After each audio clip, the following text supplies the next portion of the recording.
আজকে বানাবো ভেটকি মাছের পাতুরি। ভেটকি মাছের পাতুরি বানানোর জন্য এখানে আমি 6 পিস ভেটকি মাছ নিয়ে নিয়েছি। দিয়ে দেবো লবণ, হলুদ, লেবুর রস দিয়ে ভালো করে এটাকে ম্যারিনেট করে নেবো। ম্যারিনেট করা হয়ে গেছে, রেখে দেবো এটা আধা ঘন্টার জন্য। এইদিকে একটা মশলা তৈরি করে নেবো। দিয়ে দিয়েছি সাদা সর্ষে, কালো সর্ষে, পোস্ত, জল দিয়ে এটা পেস্ট করে নেবো। দেখো পেস্ট করা হয়ে গেছে। দিয়ে দেবো এর মধ্যে হলুদ গুঁড়ো, সরষা তেল দিয়ে মিক্স করে মাছগুলো দিয়ে দেবো। আর নারকোল কোড়া দিয়ে এটাকে ভালো করে মিক্স করে আরো 15 মিনিট রেখে দেবো। এদিকে কলা পাতাগুলো চাটুতে সেঁকে নেবো। দেখো সেঁকা হয়ে গেছে।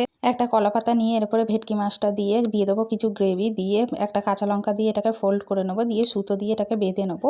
দেখো বাঁধা হয়ে গেছে। এইভাবে আমি সবকটা করে নেবো। দেখো এইভাবে করে নিয়েছি সবকটা। এদিকে চাটুতে তেল দিয়ে একে একে চাটুতে দিয়ে ঢাকা চাপা দিয়ে এটা 10 মিনিট হতে দেবো। দেখো 10 মিনিট পর আবার এটাকে উল্টে পাল্টে আবারও ঢাকা চাপা দিয়ে 10 মিনিট করে নেবো। দেখো এটা হয়ে গেছে। এবার এটাকে আমি নামিয়ে নেবো। তৈরি হয়ে গেছে ভেটকি মাছের পাতুরি। তারপর গরম গরম ভাতের সঙ্গে নরম নরম পাতুরি পরিবেশন করুন। ভিডিওটি ভালো লাগলে সাবস্ক্রাইব করার অনুরোধ রইল।